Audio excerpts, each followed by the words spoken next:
Welcome back, deep divers. Ready to explore something you see everywhere but maybe haven't thought that much about? Let me guess. Another one of those hidden in plain sight topics. Exactly. Prophecies. But not just like vague fortune teller stuff. I mean specific predictions, the kind that say this huge world-changing thing is going to happen. So we're talking about when those predictions totally flop. Got it. You got it. We've dug up all sorts of research, historical accounts, the works. And some of these failed prophecies are seriously wild, you won't believe it.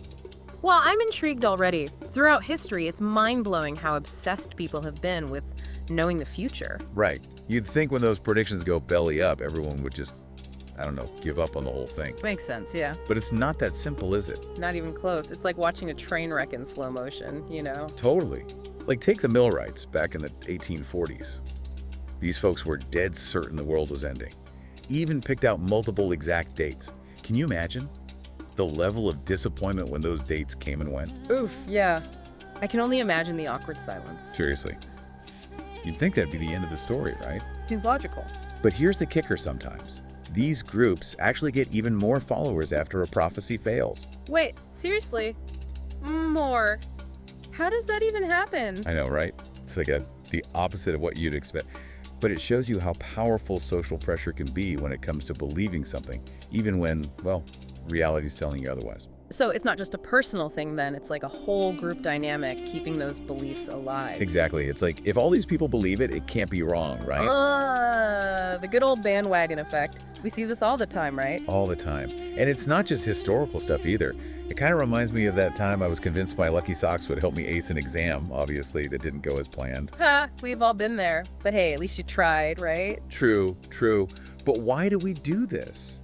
What's happening in our brains when we hold on to beliefs, even when the evidence is staring us in the face saying, nope, wrong? You've hit on a major psychological concept here. It's called cognitive dissonance. Basically, it's that uncomfortable feeling you get when you have beliefs that clash, or when what you do doesn't line up with what you believe. And it can be surprisingly strong.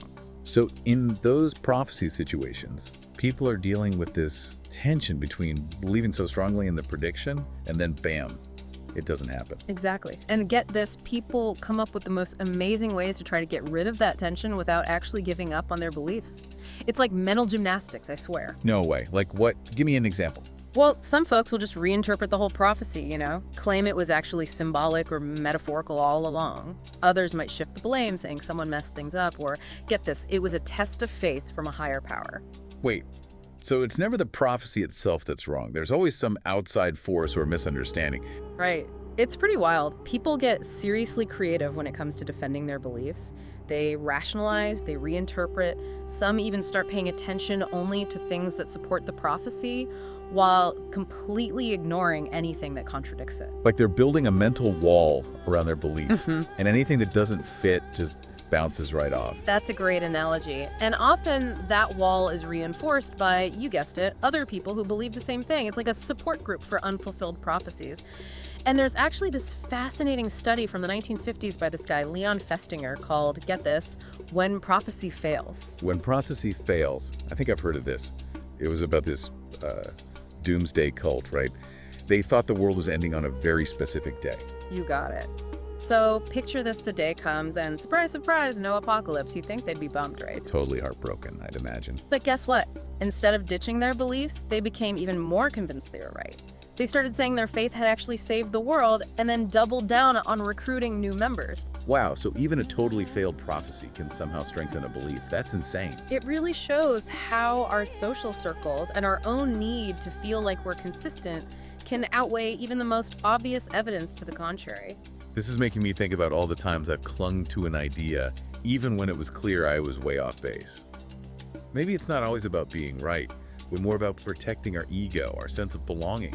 That's a really insightful point. And you know what? This leads us perfectly to another figure whose prophecies still fascinate and confuse people to this day, Nostradamus. Nostradamus. Okay, now we're talking.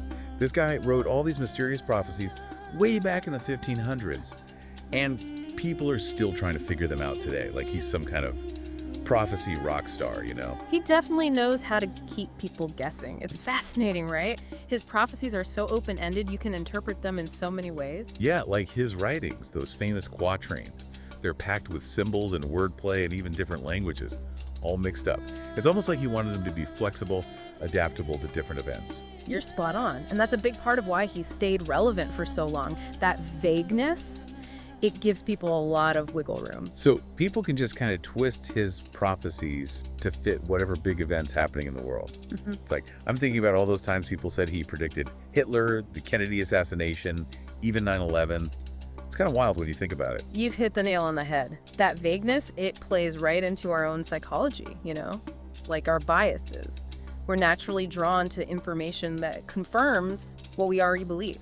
It's called confirmation bias. So if you already think Nostradamus was the real deal, you're going to see his predictions everywhere, even if they're like super stretched. Exactly. Like reading your horoscope and thinking, wow, this is so me. Yeah. Even though it could apply to like anyone. Oh, totally. Horoscopes, they're the kings of vagueness. Yeah. But this whole thing, it makes me wonder, are we just drawn to these prophecies because deep down we want to believe someone can see the future? Like in a world that feels kind of crazy and unpredictable, that's a comforting thought. It's totally understandable. That need for certainty, for a sense of order, it's deeply human. It's like we want there to be some master plan, some cosmic script we can sneak a peek at. And Nostradamus, with his cryptic verses, he's like, hey, maybe there is. And that's a powerful draw, no doubt. But, there's also this part of me that's thinking, maybe this vagueness is just a clever way to, avoid being proven wrong. Interesting thought. Because if a prophecy is super open-ended, can it ever really be disproven? There's always a way to spin it, right? You've got a point there. It raises a question about the very nature of prophecy. Is it about genuine foresight? Or more about crafting statements so vague they can stand the test of time? So are we saying Nostradamus was just a really good writer who knew how to tap into our desire for meaning? Was there any real substance to his prophecies? Well, if we're talking strictly from a scientific perspective, there's no evidence to suggest Nostradamus had any actual prophetic abilities. So no crystal ball, no time travel. Not that we know of. His popularity, it's more about the psychology of belief than, actual accuracy. So we're back to that tension between wanting certainty and the reality that the future's, kind of a mystery. Exactly. And while Nostradamus may not have been a true seer, he did stumble onto something profound about human nature. He gave us a set of these open-ended stories, like prophetic Mad Libs that people have been filling in for centuries with their hopes and fears. So he basically created a mirror, reflecting back our own desire to make sense of the world, even if that means finding meaning in these vague, ambiguous pronouncements. That's a poetic way to put it, and it gets to the core of why prophecies, even the ones that are totally busted, they still hold so much power over us. They offer that sense of order, a glimpse into the unknown, and maybe even a feeling that we're not just, adrift in a sea of random events. Okay, but how do we apply critical thinking to something as, subjective and open-ended as prophecy? It's not exactly like a math equation. That's a great question.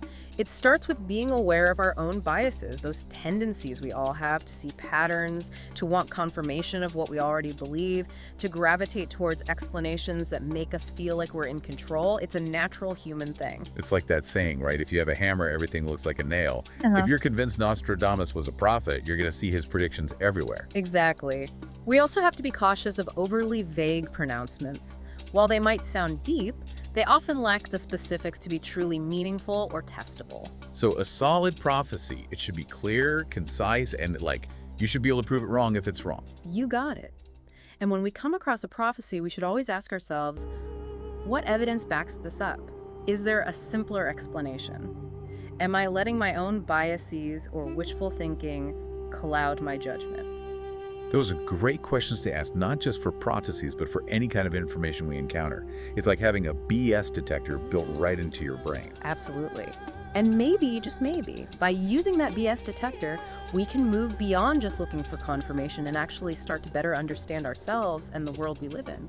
This has been a serious mind bender. I feel like we've just scratched the surface here. There's always more to explore, but I think it's important to leave our listeners with something to ponder. So here's a final thought-provoking question to take with you.